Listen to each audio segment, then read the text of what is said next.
My name is Siggy Eckhart. I'm the Guidance Risk Compliance Lead for the University of Wisconsin. Thank you all for coming to this. Heather Stratford is the former CEO of Stronger International, a global cybersecurity firm specializing in consulting and in training, my area of expertise. She has led technology teams throughout her career, which has spanned the fields of publishing, manufacturing, technology, food services, contractor services, and transportation.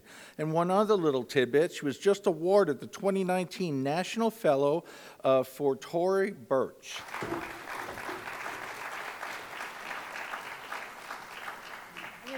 Thank you for the introduction. I'm going to make one small word change on that. I am the founder, not the former CEO. So, still the CEO of Stronger International. I am super excited to be here. I have been here the last couple of years and seen how the team has helped grow the event and helped really promote cybersecurity and education, which is a passion of mine. It's what Stronger is all about. And so, super excited to be here. This is a topic that I speak about regularly, and hopefully each one of you will gain one piece of insight. Everything is changing really dramatically, and I am not going to be able to give you the solution. This is not do it A, B, and C, and you'll come out okay. There is no real solution for this right now, but to be aware of it is the most important thing. So let's start with this. In 2020, it's expected that we're going to have 30.73 million connected devices. And I often ask people, what's an IoT device? Now, this is a very educated audience, and most people will tell me, oh, it's my phone, it's my computer, right? But we know it is a whole lot more. I mean, it's everything from, like our keynote in the morning said, toothbrush, right? It's the coffee maker, it's everything. So this is becoming the main issue, and it is collecting data on all of us. And although we don't have the luxury of maybe stepping away from that for a week or two at a time, we know somewhere it's got data on all of us. Different companies are collecting. So when I look at this, this is the second main issue, and that is that since 2013, there have been a lot of records stolen. I use this slide in a lot of my decks, and over the last couple of years, the numbers have shifted and changed. I update it every time, so this is updated as of July 4th. And what's interesting to me is I break it down per second. So right now, there are 72 records that are literally stolen every second. Okay, when I started using this slide 2 or 3 years ago, that number was in the 50s. We are going the wrong direction. We are not going the right direction. So we have a compound issue. We have more IoT devices. We have more information and technology out there. More people have more information on us than ever before. And breaches are increasing, not decreasing. Right? So this is our stage. This is where we're at. So let's talk about some notable breaches. These are things that many of you know about. We've got things like Equifax. And I often ask people, well, how were they breached? You know, how was Equifax breached? Most normal people who are not in cybersecurity have no idea how Equifax, they think, gave up their information, right? Well, we know it's because of patching issues, right? We know it's because of structural patching issues. We look at some of these others. Target. Why was Target breached? We know that Target was breached because of third party, heating and air conditioning on top of stores. That's how they got in. That's how they eventually made it to credit cards and financial. So we know some of how it's breached, but what we also know is it's a tsunami, right? It's not slowing down, it's increasing. So you get to other larger breaches, and you have British Airways, and you have Marriott, and you have really large amounts of records being taken. So what happens to your data after a breach? Think about this. What happens to it? Somebody raised their hand. What happens to your data after a breach? You ever thought about that? What happens to it? Go ahead, really loud.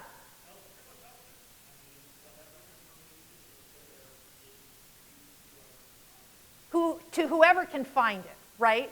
So it's out there. It's just like a picture. We were in another session talking about how we need to protect kids and other more vulnerable populations, because when you put something up on the internet, it's not going to go away, right? So during a breach and your information is out there, it really is not going to go away. If they know how to get to it, they can. So is that scary to most people? I mean, this is where I normally talk to non-cybersecurity people, and they're scared. They're like, oh my gosh, what do you do? Right? What do you do? Because when the information's out there, so we've got this multiple problem. So, regulations and rules. When we think about regulations and rules, most of us say, I hate regulations, I hate rules. I was probably the first person in school to probably say, how do I get around this? I don't like the rules. I want to figure out a different way. But sometimes rules and regulations are there for a reason. Right now, we have major problems. And so, unfortunately, the people who are making the rules and regulations often just don't understand the issue, right? It's not a tech person who's writing it, it's a politician. Or if the tech person is there, the tech person happens to be 4 layers under the politician, right? So that's part of the issue. I want to look at this particular map. So GDPR is one of the things we're going to talk about today. Raise your hand if you're familiar with what the GDPR is. Are you familiar? Okay, so roughly 60, 70% of the population here. What about the CCPA? Do you know what that is? Okay, so that's the California Consumer Protection Act. All right, it was originally the AB 375, which then went into law. It rolls into effect January 1 of 2020. Okay, so we're going to talk about some of these. So let's look down a little bit further. The LGPD. Who in here knows what the LGPD is? Raise your hand. That's what I thought. How many of you speak Portuguese? That's a hint. Do you speak Portuguese? All right, so that is basically the equivalent of Brazil's answer to the GDPR. Let's look at some of the other ones. What about PPI? Who knows what PPI is? No? Okay. So we've got South Korea and Japan over here with the PPA and the PPI, right? So my staff has told me I need to mix up my decks a little bit, and they said, now you can tell them who you are. Once you start speaking, then tell them who you are. So this is who I am, and he already introduced me, but I speak regularly, and I have a wonderful staff who really helps people across the country and around the world with cybersecurity issues. So regulations and rules. We are going to focus on GDPR and CCPA because those are the ones in the news a lot. Those are the ones who are shaping where we're headed. So let's talk about the regulations and rules. I think this is super important because you see the changing effect. You see that, and this is current, so this is pulled in 2019. There are 58% of the countries currently have legislation that are on the books. We're talking about past legislation, okay? So we've got Canada, the US, we've got these different regions. Then you've got countries in this lighter green area, 10% of the countries with draft legislation, okay? They haven't agreed upon it, but they're trying to get it in place. So if you look at that, that's like 70% of the world is trying to address this issue. Then we look at 21% of the countries with no legislation. Where are those countries? Right? You see pockets in the world where there's no legislation that's even being talked about really yet. And then you've got 12 countries with no data, which I don't really understand because there's no country that has no data. We know that. So I think that's that they have no data on it. They just don't know how to report on it. So to me, the question is, where's that going to be in 5 years? Because a lot of people, when I talk to them about the GDPR, they say, well, I don't want to be compliant with that. I just won't deal with England and I won't deal with Spain. And the question is, so, okay, you want to put your head in the sand and think that the problem's going to go away when actually it's just the tip of the iceberg. The GDPR is just one regulation.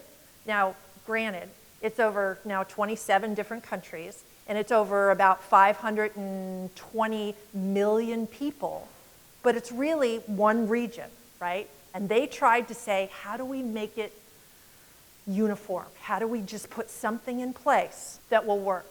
So let's look at industries, company, and individuals. These regulations affect each of these areas differently, right? So the industry part, they look at regulation of, okay, I'm Apple, I'm Google, I'm a small startup in Madison trying to break into the national scene, right? How is this going to affect me? Can I sell to Europe or not, right? The company level, and then the individual level. From an individual level, we look at it, and you might look at me and say, do they have my information, right? So we each look at the regulation from a different point of view. From a consumer point of view, we want protection, right? From the company or industry point of view, most of the time we want less regulation. Most of the time we're like, yeah. Now, this is really interesting. Right now, there's been a flip-flop with the big tech companies. Google, Apple, right? AWS, they now are petitioning to get a national rule in place. Did you know that? Raise your hand if you knew that. Raise your hand. They have flip-flopped because they realize it's such a mess, they want something in place. And they actually want to help craft it, right? But that's a different issue. All right, so what is the GDPR? If nothing else, I want people to understand where it came from. Because a lot of times we read about it and we say, oh yeah, I've heard about that. The GDPR's roots are in the end of World War II. During World War II, there were a lot of atrocities. And if you, in a very general, I'm going to just do 1 minute, there were a lot of atrocities towards certain groups of people, especially in Germany. Okay, we all know what we're talking about here. And because of that, at the break of World War II, West Germany put into place a lot of laws that protected people's rights about collecting data on certain groups. Jews, homosexuals, different groups of people. Later, when the East Germany and West Germany merged back together, one of the primary concerns of bridging that and breaking down that wall was that the West Germany laws for privacy would stay in place and that East Germany would accept them. Now, who is the largest voice in the EU? Say it louder. Germany. Okay, Germany has more residents, more people than any other individual country. So who sets the rules in the EU? Germany does. And Germany said, we won't even join the EU unless you adopt our privacy laws. Okay? So they went in. Then you go to 1995. In 1995, the EU said, technology is kind of moving up, and technology is happening. So the German laws, which then became the EU laws, now became updated to include all of technology, right? Took them 20 years to update that old law, 1995 to today. Now we have the GDPR, which went into effect May 25th of last year. When you realize where it came from, they have a different point of view on data. They believe I own my data, and the government shouldn't, or other companies shouldn't be able to track that. And if I want it back, I should get it back. All right? Now, from a US point of view, We don't see it that way. At least we haven't in the past. We look at it and we say, you put your business card in that drop box at the fair, they've got your information. They can call you all they want. They think, good for them. They found a way to get your information. We see it more as a business has the right to do things. All right? So there's the problem. Okay? So why do we care about the GDPR? Because it is the first largest global regulation that everybody is now accountable for.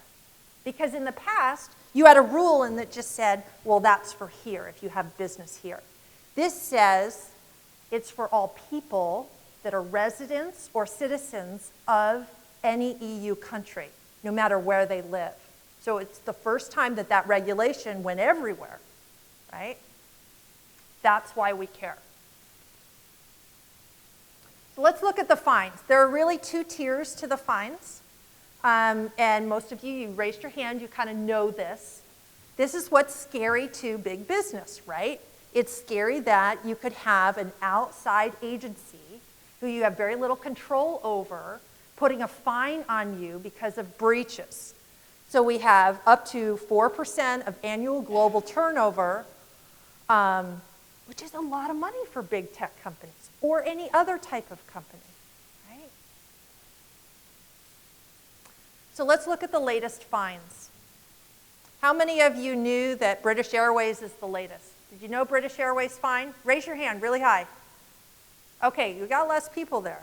Okay, $230 million. Now to me, anything with an M next to it seems like a lot of money. Now, for them, it's still only like 1.2% of what it could be. So it wasn't the 4%. They didn't slap them with 4%.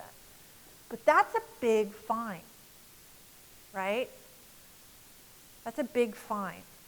Now, what happened with British Airways? Somebody raised their hand. What happened with British Airways? How were they breached? Anybody? Who's read about it? Right. So what happened was during the summer of last year, there was a 15-day period where their website was redirected to a false website. So anybody putting in information, it was all taken. It wasn't a very long period of time, right?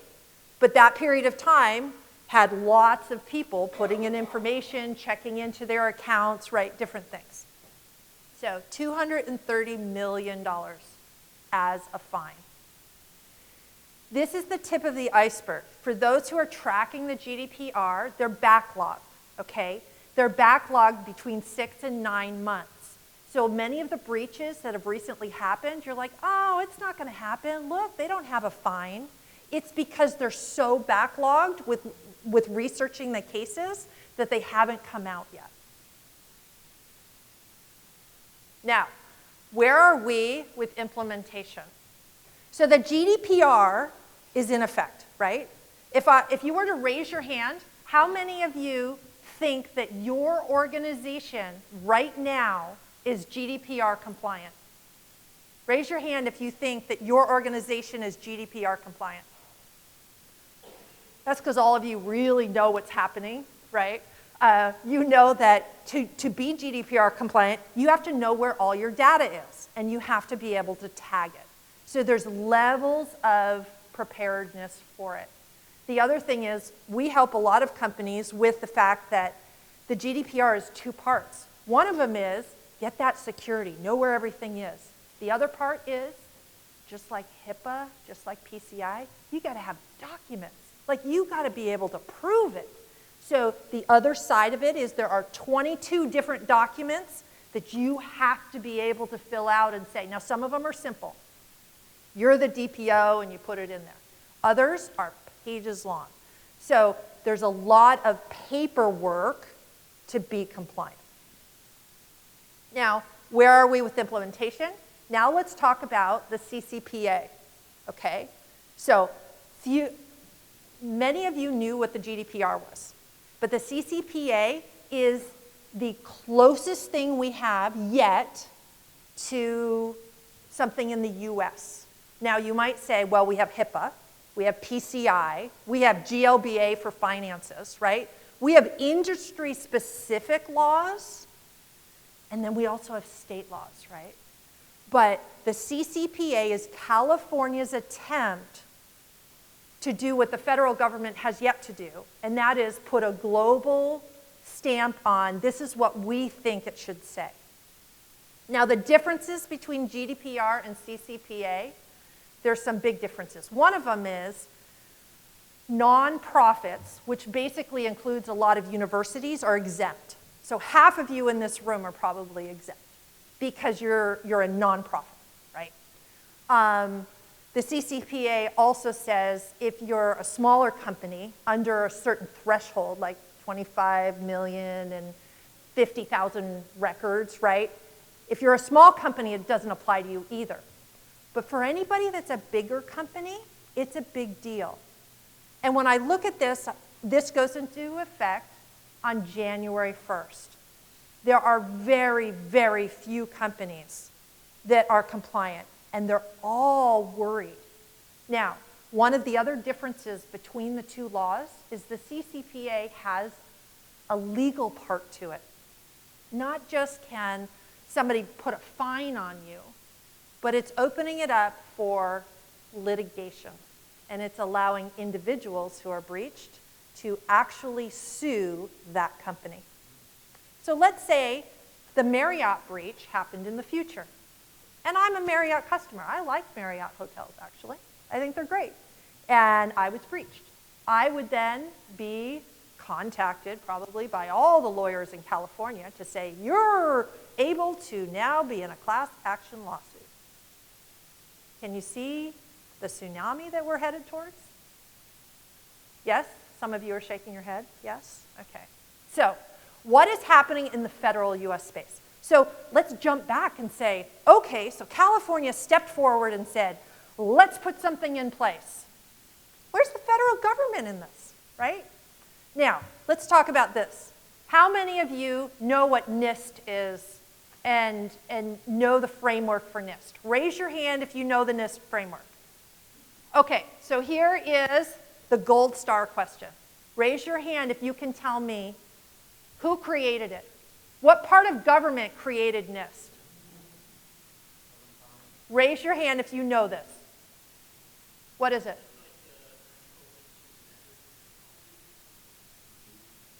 Which is under what? Commerce. Okay, so this is what most people don't realize. The NIST framework is created by the Commerce Agency, the Federal Commerce Agency. Their whole goal and mission is to increase commerce and business throughout states and throughout the world. That is their mission, right? And they, under all the layers of complicated government, they're the ones who wrote the laws for a framework. Very interesting, isn't it? So, what's happening in the federal US space? There's debates about who should control how it's done, right? Should it be its own? Should we have our president put somebody in place? Should there be a department? So one of the things on the federal space is who should decide, right? The other thing is, what do we do about all the laws we currently have? So let's look at this, state versus federal. This is a question that we have had in our country since the founding fathers, right? Who gets to control it? So right now, and I know Kenny had up here, he said 160 different pieces of legislation right now. Last night I went and looked it up because I didn't want to quote the wrong number. I found 260 different state legislation for this current year, for 2019, all right? Now, some of those are pending. Some of those have been denied and didn't make it. Others are still, working their way through. But 260 different pieces of cybersecurity legislation are currently working through the states. All right? Now, Wisconsin, because I looked that up specifically, for some reason doesn't have any. New York, we do a lot of work there. New York has pages. So there are some states, California has a lot. There are some states that are really heavily active in it and other states that are sitting back a little bit more. All right? So state versus federal. The question is, should states be able to legislate? What happens if you're talking about, you down here in this shirt, what happens if you owned Amazon or Google? How are you supposed to do business if every state has different legislation? All right, that's the problem, right? So who should control it and how does it work? Right now, the states are stepping in because there is no federal legislation that is comprehensive. Now I want to go back to Brazil's law. Brazil's law is interesting because they were just like us just 2 years ago. Okay? And they have a lot of people. They had a health security, they had kind of a finance security, so equivalent to our HIPAA or GLBA. And then they finally stepped back and said, we need an overreaching security. And so they created their new law. All right? I predict that that's probably what will happen. If it doesn't, I don't know how people are going to function. Because just like any company that crosses borders, it becomes problematic. Is my organization going to be affected? So this is the question people ask me. How is it going to affect me? From a personal level, you're going to probably see more rights over the next 5 years in privacy and your information than you currently had, okay? So that's where it's trending. You're going to get more rights. From a business perspective, it's going to be a nightmare because there's no clear agenda. There's no clear standard. You could say, well, the NIST framework is a standard. Well, we all know it's a framework, right? Now let me ask you this. How many of you know that right now, under that agency that's created NIST, that they have a whole department that is creating a privacy framework as well? Who knew that? You know that they're creating a privacy framework, right? Now the question is, what does it look like? What does it mean? I don't know. I haven't read it yet.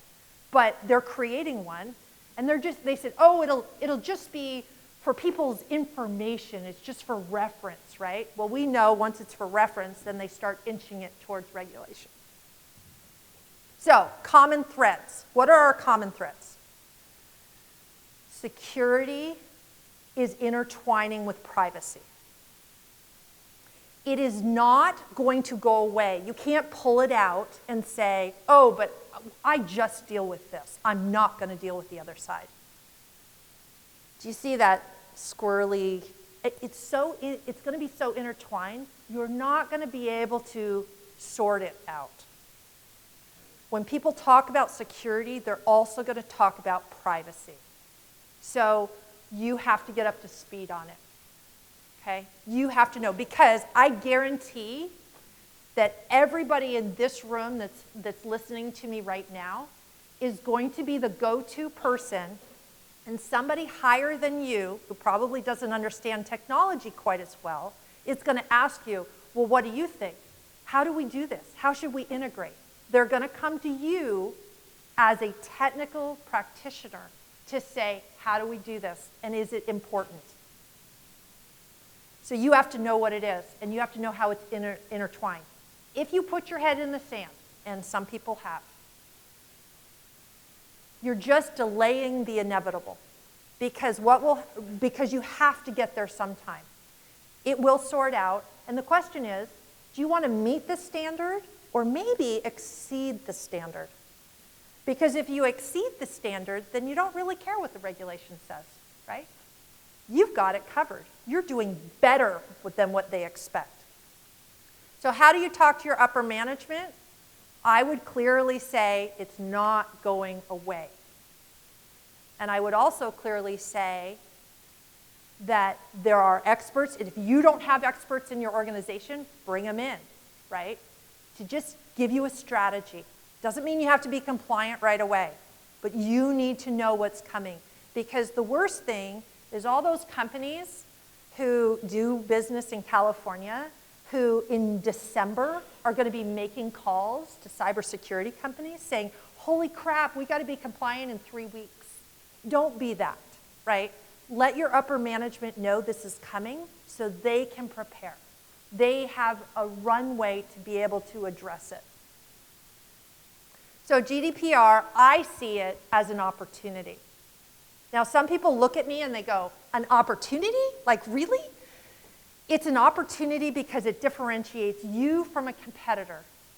And it's helping you say, we believe in security and privacy. And we're going to do it right. We're going to figure it out. Separate yourself.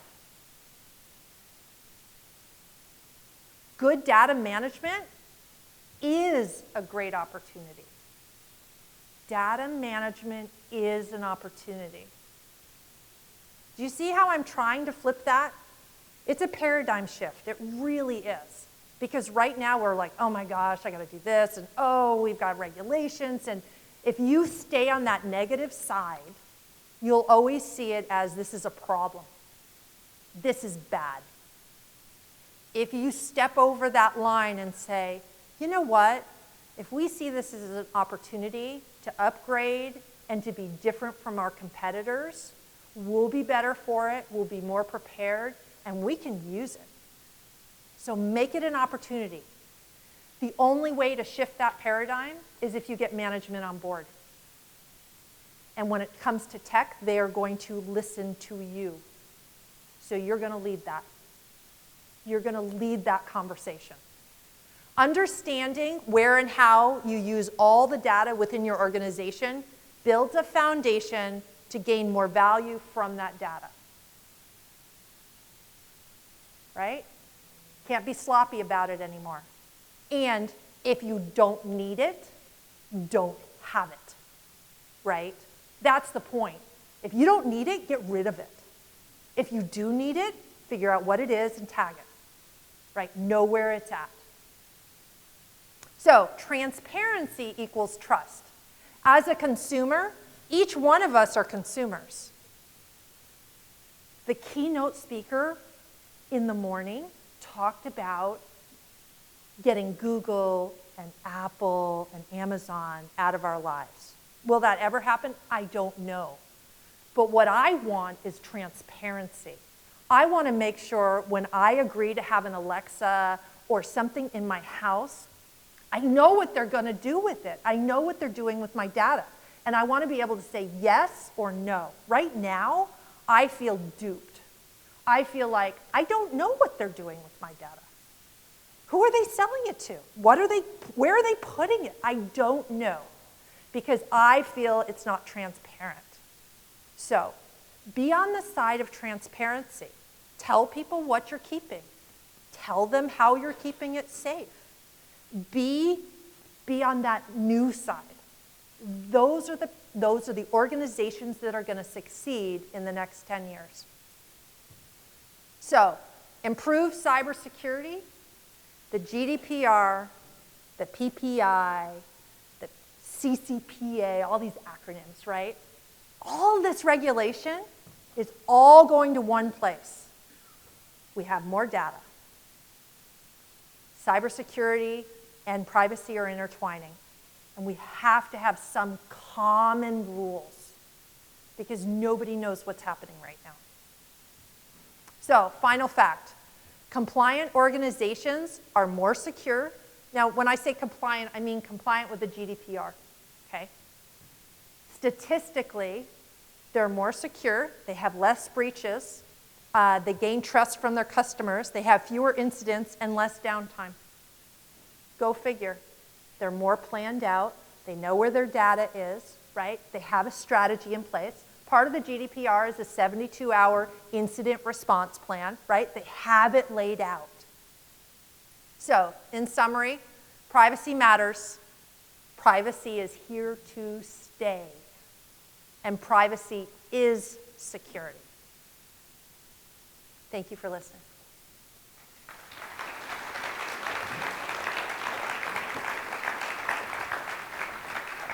So does anybody have any questions? Go ahead. That's a great question. You know, hopefully it doesn't get stuck in somebody's pocket. I think that a lot of it is going back into the agencies that are running it, and it's going back into education. So it's a good question. What people don't realize is that EU is not one entity. Every single country has its own legislative body that is ruling for that country. So each country, I think, is using the funds slightly differently, depending on where the fine came out of. Okay, that's a great question. Go ahead. Are you talking about the CCPA or what? Okay, so I have friends who are, and clients who are in public, and they want to argue with me that it doesn't affect them. It's yet to be really determined. And my response to them is, you really don't want to be the first test case, right? You really don't want to be the poster child for it. Currently, what they're trying to do is shift people's responsibilities and understand you need to be careful of the data. So to this point, not really, but I know a lot of, we work a lot in California and New York, and yeah, they're definitely trying to be GDPR compliant. Risk is the issue, because when you talk to upper management, they're going to be, how exposed are we? How fast do we have to be compliant? I mean, those are the questions they're going to ask you. I tell people to err on the side of get it done, right? The risk is there. The GDPR is backlogged. The CCPA is right around the corner. It's going to happen. Be on the proactive side, because if you're not, you're going to get caught. The other thing is, there are resources. If you're in the university sector, talk to other universities and what they're doing. Find private third parties who can consult on minimum hours to give you better strategy on where you are. There are specialists in the area. Okay, so that's a great question, and I don't know if everybody heard it, but is there a law to delete all your files? So the law is currently the GDPR, because one of the main points of the GDPR, and I would say probably the hardest to comply with, is that if I was a resident of Germany or a citizen, and I said, okay, Google, forget me, they have to give that information to me in a form that I can read, not in just ones and zeros, right? It has to be a form I can understand and read, and then they have to forget me. Now, right now in the US, we don't have that. We do not have that as like a right. That's the difference. The EU went ahead and said, yeah, it is a right. So you see where okay? It's happening. Okay, what else? Oh, that's a great question. The question is, do we wait for better products for data tagging, or do we do it now? So here's my question. I don't know where you're at. Everybody's at a different stage. Some of you have got most of your stuff really tagged. You know where things are. It's not going to be very hard to get you over the edge, right? And then there's other organizations that are really behind the curve. Like, they don't have anything tagged. I see that you're running a game of Russian roulette the longer you delay. So the question is, make sure your management knows you're playing Russian roulette, because it will catch up eventually. So the question is it this budget season or is it next? If you wait 12 months, there might be a better solution out there. I know there's lots of manufacturers who are here, and they are definitely working on this. Russian roulette, you gotta put it into place sometime. Okay, any other questions? I will be here the rest of the day, and I'll be in the back. I really appreciate your participation and not falling asleep after lunch. So thank you very much.